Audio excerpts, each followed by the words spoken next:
Hi.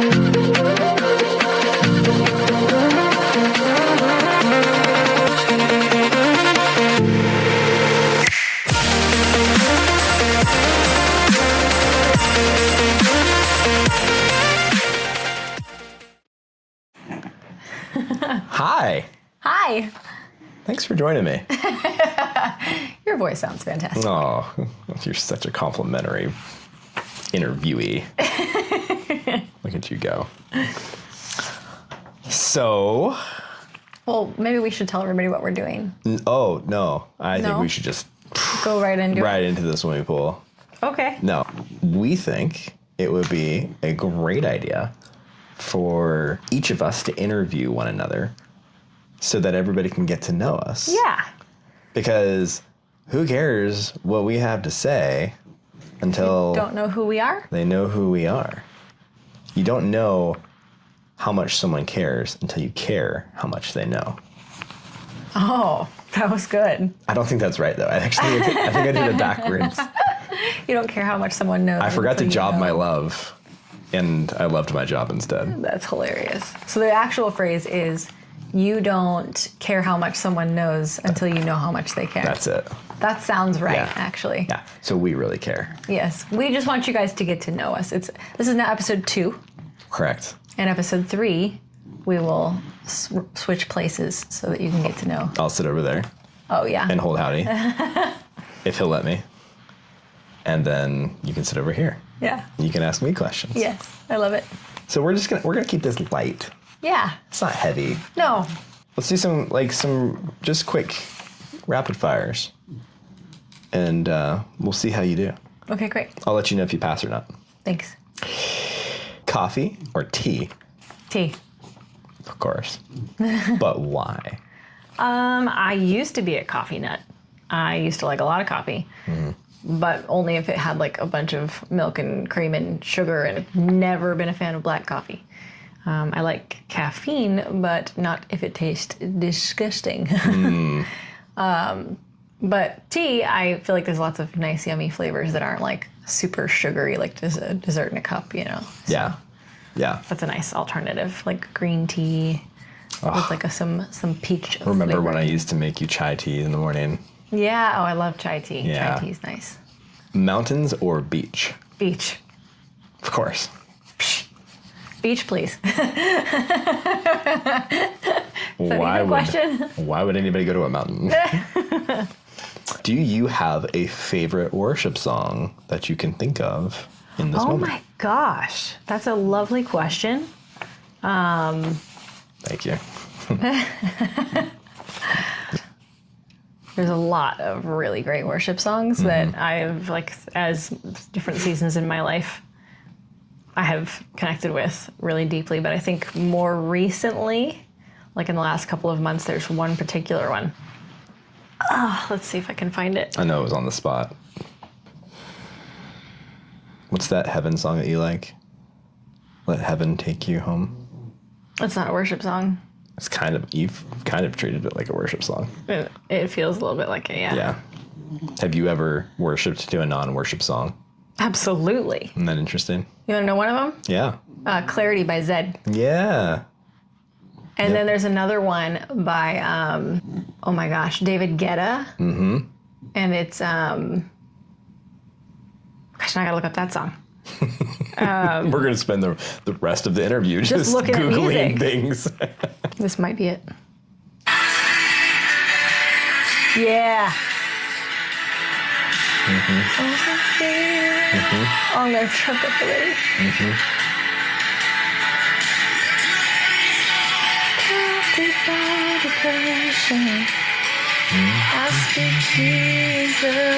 Connects really well with the episode we just watched of The Chosen. It does. Oof. Your name is healing. Your name is life. Don't put that in the YouTube video. No, of course not. We'll cut it all out. That's a good one. I wouldn't ever. So to answer your question, the song is I Speak Jesus. That's my current favorite worship song. I think it's beautiful. I think it's great. Love that one. Yeah, it's really good. What is a book that you can think of that might have impacted or changed your life? Oh, Can't say the Bible. no, it's easy. Okay. It is The Crowd, the Critic, and the Muse by Michael Gungor. Oh, yeah. Absolutely was a life changer Yeah. book for me because it had a huge impact on my life. And I think you and I, when I showed it to you and we were reading through it together, just like the first, 2 or 3 chapters we got through, and you were like, oh my gosh, this is so incredible. So, obviously, you're here in Texas with me, which is great. Where were you from, though, originally? I actually truly never know how to answer that question. Isn't it kind of hard? It's a little bit of a hard question. Have I ever told you I have 2 versions that I give people? No, you haven't. Yeah, I have 2 versions that I give people. Should we save it for the next episode? Well, not necessarily, okay. because I think it could relate to yours. Okay, go ahead. Because one is the in depth, I would like to have a longer conversation and appear more interesting to you. And the other is, I don't think that this is going anywhere. This is a throwaway person conversation. We're just in passing, so I'm going to give you a really short answer that doesn't raise any questions. Yeah, that's But funny. I would like to hear your answer. Yeah, so I really struggle to answer this question because I'm a Navy brat. And I have moved around a lot, kind of like how you with having missionary parents. They say that missionary and military are very similar upbringings. Yeah. So I was born in Southern California. And then my dad joined the Navy after that, and he got stationed in Hawaii. And I was there for several years. I actually feel like most of my childhood memories were from Hawaii. My parents got divorced while we were in Hawaii. And then my mother married another Navy man. And his ship got stationed in Washington. And so then we were in Washington State for a few years. And let me tell you, the transition from Hawaii to Washington State was something else. It was still wet. It was, yeah. Ugh, I did not like Washington at all. Then we got stationed in Virginia for a couple of years. That was a very short stint, but my dad followed us out there so that we wouldn't have to fly across the entire country to go visit him, which was sweet, and he stayed there. And my stepdad got into recruiting, and let me try that again. He ended up getting stationed as a recruiter in Texas from Virginia in 2007. And then he retired in sometime in like 2011 or 2012, I think. I think it was 2012. But we stayed in Texas ever since. So I've been here for 19 years now. Wow. Yeah. Long time. That's how I answer the question of where are you from? Is that the long answer or the get rid of you answer? That's the long answer. That's the long answer, okay. What do you say if you have a get rid of you? All over. Yeah. I'm a Navy brat, so I'm from all over. I'm from all over. But I've been in Texas for almost 20 years. So. That's great. So you mentioned Hawaii. When you think about Hawaii, is there a particular childhood memory that stands out to you? Yeah. I think I have a couple. And they're from like different parts. I lived on 2 different islands actually during that time. It was on Oahu and on the Big Island as well, which is like Hawaii. Is Oahu is that what's the touristy one, or no? I think Maui's probably more touristy than Oahu, but yes, Oahu is where the military base is, where Pearl Harbor is. So that's why we were there. Yeah. More than anything, and I don't even think Pearl Harbor is super touristy. I don't know if it's different now. It's been, a couple decades since I was there, really, but at the time, I don't really recall it being super touristy. But yes, the 2 memories that stick out right now the most, I remember one apartment that we lived in, like townhouse style apartments. Oh, like just a little square. And so they're all connected to each other, Yeah. and then it's like one big... Oh, like it's a communal yard? Yeah, big old lawn out in between the 3 or 4 different buildings, and there was like 3 plumeria trees there. And I really loved climbing on those. Yeah. And that was like really fun because I sucked at climbing. I've never had great upper body strength, even as a child.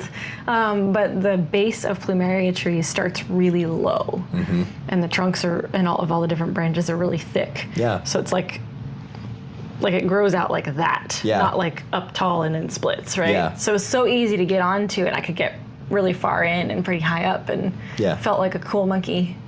And the fact that plumerias smell amazing, so the smell is like a core memory. Core memory for your childhood. Yes. Yeah. And then the other one I'm thinking of is from the Big Island, where my grandma was living at the time, and there were some Sundays after church where the whole church would go to the black sand beaches.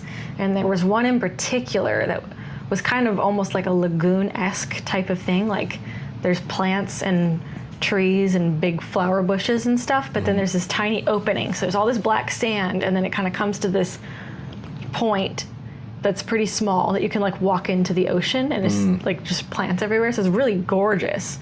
And again, I'm small and not strong in my arms and not a great swimmer either, but I would put my little goggles on, and I'm like 7, I think, and I didn't have to go very far to go find coral and fishes. And I would just go look at the little colorful fishes. That was just everyday life for you. Yeah, which is crazy. It is kind of crazy. A lot of people have to isn't go it? on vacation to go find that. And It was like Lilo from Lilo and Yeah. Stitch, just going and like feeding puds. Do you with your identify with that peanut movie a lot? I do. Yeah, do you? I do. I wasn't a native Hawaiian, but like I lived there from like, I want to say I was either 4 or 5. I'm not sure exactly. When my mom remarried and we moved to Washington, I was like 9, but my dad stayed in Hawaii, so I was there half the year in Hawaii anyways, the whole time that we were in Washington. So I feel like I was there until I was like 12. Right.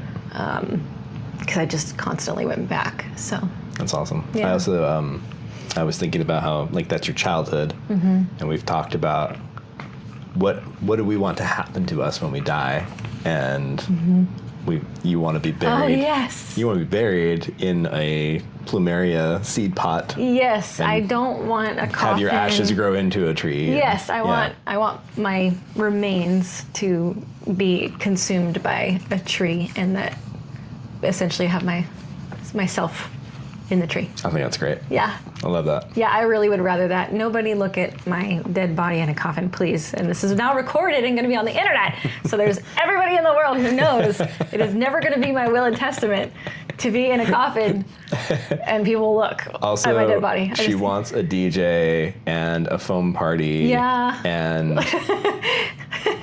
it's going to be a weird funeral. And I'm going to have to pull that off somehow. Yeah, no, I want everybody to wear colorful, You know what I'll bright do? colors and have fun, really I'll yummy just take a food. page out of Erica Kirk's book and we'll just... Everybody mourns differently. I just throw a rave for you. And leave people guessing. Honestly, though, I love the idea of like a Hayley rave. Yeah. After I pass, I want people to have fun. Yeah. And I want people to laugh. And Okay. good music is very important. What did you want to be when you grew up as a child? That has changed so many times. As a child, though. Like, As a child, if you can remember that.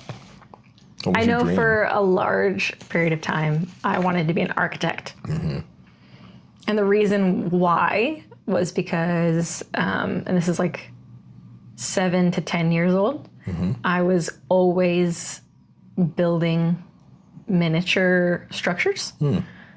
I would build them out of Jenga blocks, like build a city or like try to design them with the blocks. I would get really detailed, like not just one Jenga set, like 2 or 3, and make like really Did fun you ever structures do and towns. like waffle huts with your put the toothpick in like a little front door? No, I did not 51st dates my food. You never did that? I did not. Never did I do that with food. But I did it a lot with construction paper.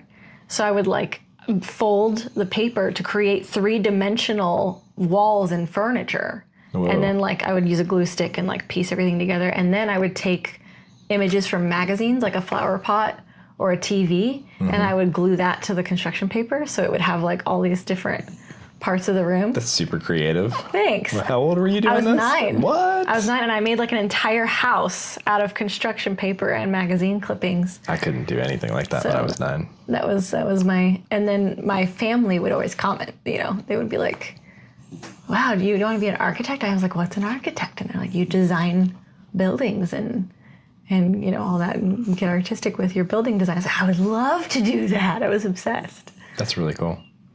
What kind of a kid were you? Were you like... Really quick, he had no idea about that. Actually, I don't think that we've ever talked about that ever. No, that was a new question. Yeah. Look at me learning about you. Yeah, there's always new things to find out. What kind of kid were you in your younger years? Were you like leader? Were you a rule follower? Were you quiet observer? Class clown? None of the above. So as a military kid, like, you have to kind of adapt quickly. Mm-hmm. In third grade, I went to 3 different schools in one school year. It was not unusual for me to switch schools in the middle of the year. That happened fairly often, but one time it was 3 different schools. And so you had to be able to get to know people quickly. And I think that somewhere along the way, I learned to kind of put myself out there. And I guess that kind of works as a kid. As an adult, it's a lot harder. But as a child, it made sense, and I made friends fairly quickly. So I was very outgoing. I was always involved in something musical, like whatever elementary school choir thing. I really liked drawing in elementary school. I was the kind of like a copycat artist, where like I would see a picture and I would try to copy it exactly. Different art styles and whatever. I would never made it my own. Right. I never made it my own. I was not ever someone who could draw something from my imagination and make it cool and creative. Never did that. Still can't today. But I copy stuff. So I see something and I'll like match the length of each curve and whatever.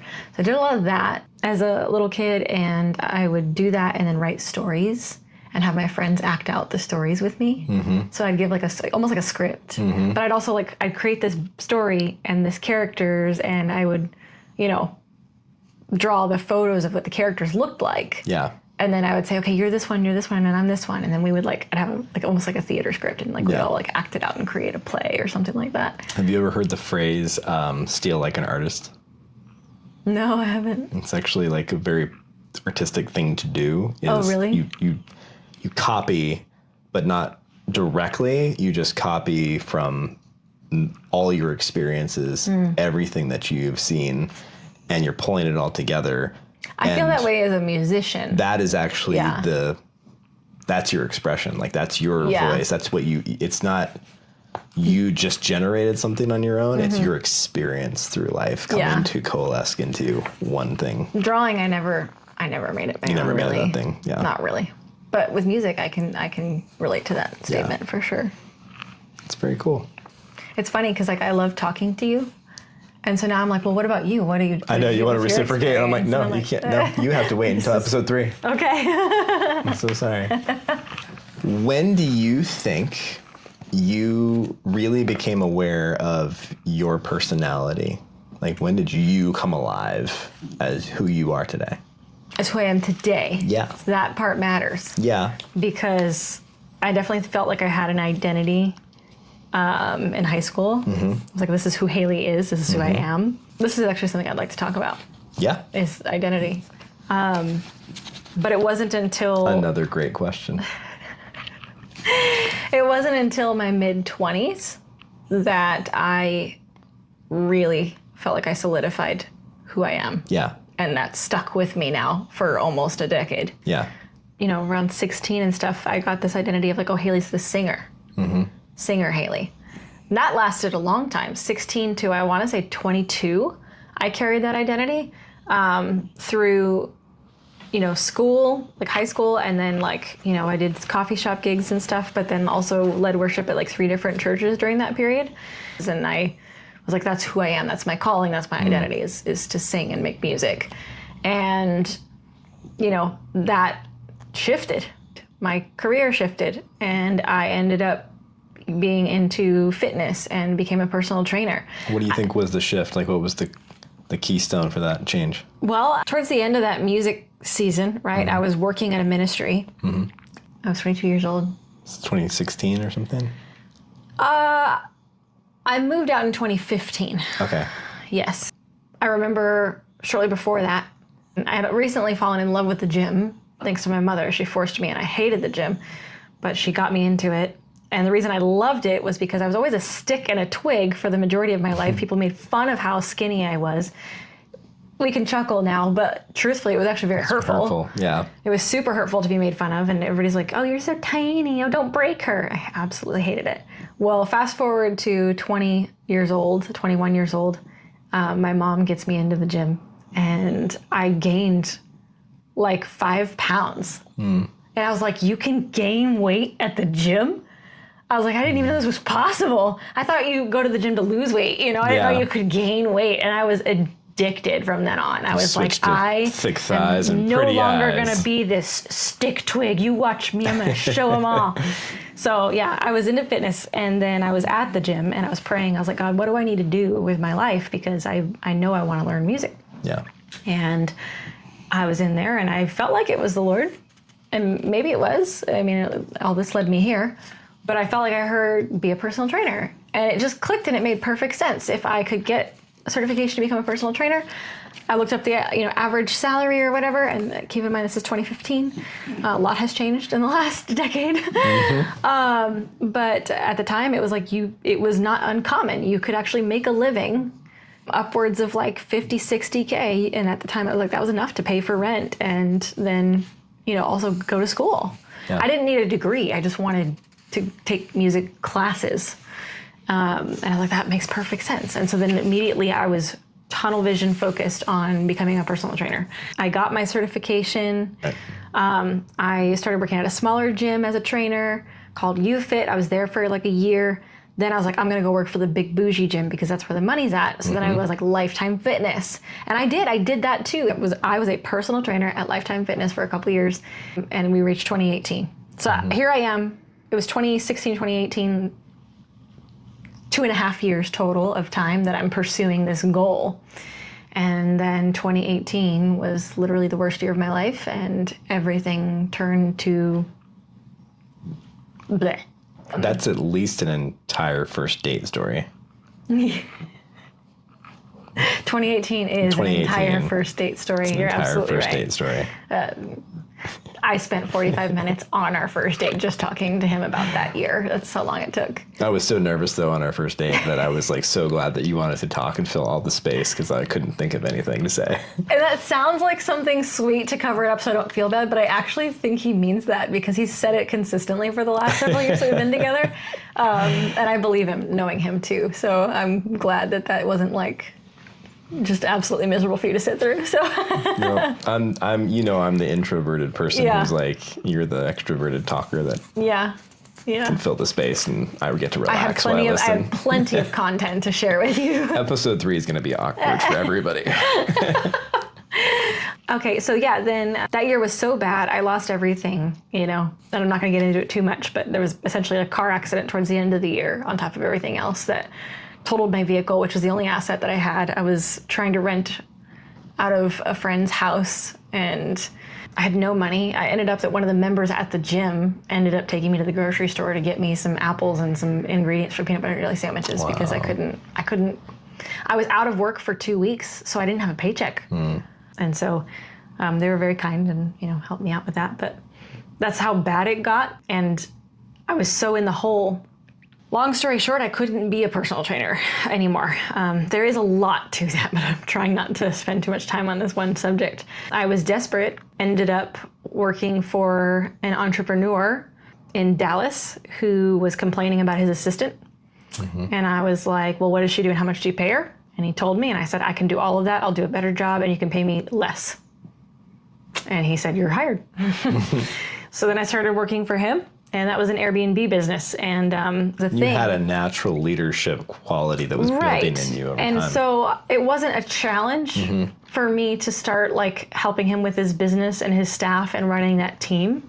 I just had to learn the industry. And so working for that Airbnb business, it went from like 25 rental properties to 165 after 4 years. We survived through COVID with no layoffs. It was a lot, and it was really good. But that was also a different identity. So here we have music Hayley, then we have personal trainer Hayley, and then we have like big business mogul Hayley, who is like now influential, and actually people are paying me for my advice on how to run their business. Like that was what was going on.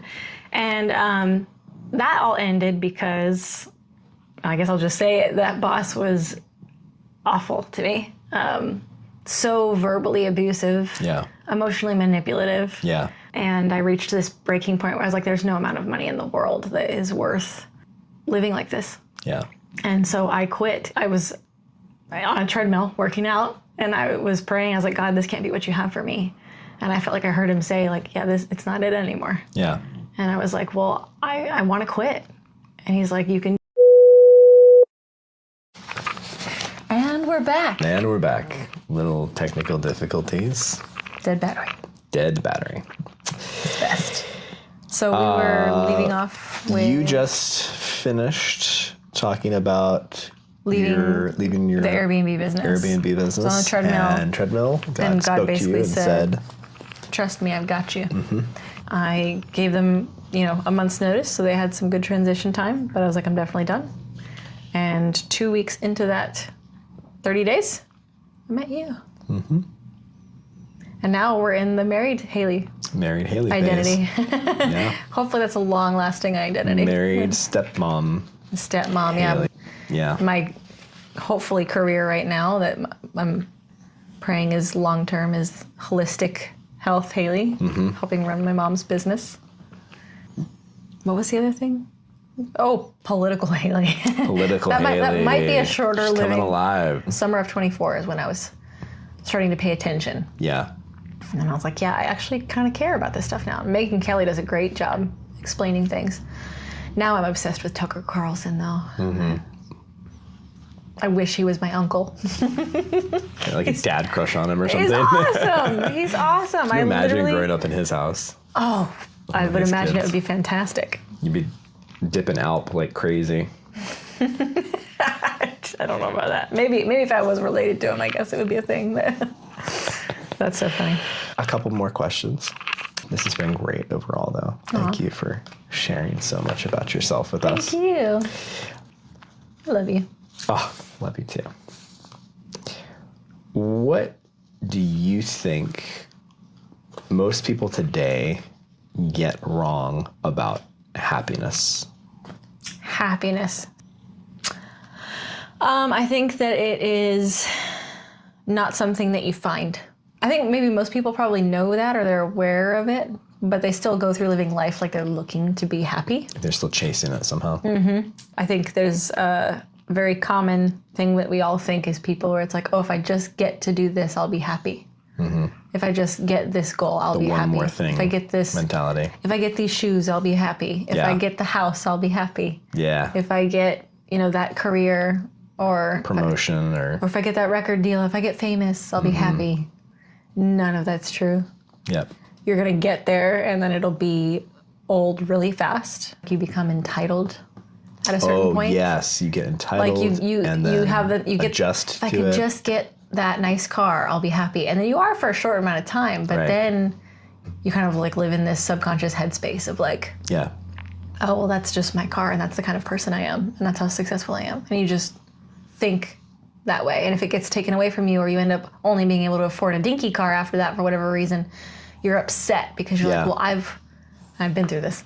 I've worked this hard. I should be able to have this status or this level of whatever. You get entitled to that. None of that's happiness. Yeah. Which reminds me of my favorite quote. Which is?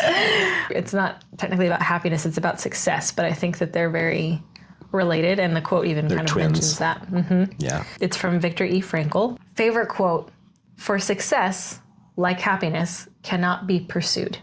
It must ensue. And it only does so as the unintended side effect of one's personal dedication to a cause greater than oneself, or as the byproduct of one's surrender to a person other than oneself. That's a good quote. You're not going to find happiness or success by chasing those two things. I think when people do that, they end up actually making their identity the pursuit. They never actually have the attainment as their identity. When the truth is that everybody can have that identity right now in their circumstances, in their problems, by just taking time and being thankful for what they've got. Yes. And I've been reminded of this several times, of just even the problems that I have in my life are blessings. Those are actually good things. And if you can learn to be happy with the challenges in your life, then you're effectively training yourself to be happy in all circumstances. Side note, either for us or for our viewers, we need to be reminded to have an episode on what you just said. Because I actually want to dig deeper into that thought and understanding of being happy and celebrating the fact that you have problems or challenges and why. Yeah. Why does that make sense? Yeah. We won't get into that now. Why does it work? But I want to talk on that and really mentally wrap our heads around it. Yeah, that's really good. I guess the last question I have for you would be, what kind of legacy or lasting impact do you hope to have on this world? Well, in all of my many identities that I have trailed through, I have definitely reached this point. This kind of goes into that other question about at what point did you know exactly who you were, right? There's been a lot of growing and understanding of all of that. And I really think that I have been stripped down to, okay, I want to be a musician. I want to be this. I want to be that. Blah, take it all away. I don't get any of it. What do I really, really want? And I'm like, God, the only thing I want to do with my life is to honor you and help others. I don't want to get to heaven and be the one that buried my talents in the dirt. Right. He's like, I gave you all these gifts. What did you do with it? Right. I guess I didn't do anything. I don't want that. But I know that no matter what I do, music or personal training, they all have the same thread. Running the business, what I really enjoyed and found joy in was helping other people grow or learn or overcome. But I think I really see a light bulb go off when I see them learn something new, and I see them build confidence in themselves, or I see them heal, or I see them get stronger. All of that creates so much fulfillment in me. That's what I would say. Well, it's because you're multiplying yourself in a way. You're multiplying your impact or your effect out there in the world. Yeah. But nothing fuels me more than seeing someone's life improve in any facet. And I got to help them do that. I feel like it sounds cheesy and I'm like, I just want to make the world a slightly better place than it was when I got here. I like what Jordan Peterson always says. He's like, just be 5% better than you were yesterday. And it's take that step. But I want to do it for other people. But do it for other people. That's what I mean. Don't take on everything, but 1% better every day and see what the multiplication can be. Yeah. I feel like it sounds super cliche or cheesy, but I really mean it. That's really my heart. Yeah. Truthfully. That's beautiful. Thank you, baby. Hayley Banks. Yes. Thank you for... It's been a pleasure. Spending some time with us, letting us get to know you a little bit more. If you have any questions for us, drop us a line, leave a comment. Subscribe. Don't forget to like, comment, and subscribe for more. Click the bell if you'd like to get notifications for more episodes in the future. We're real YouTubers.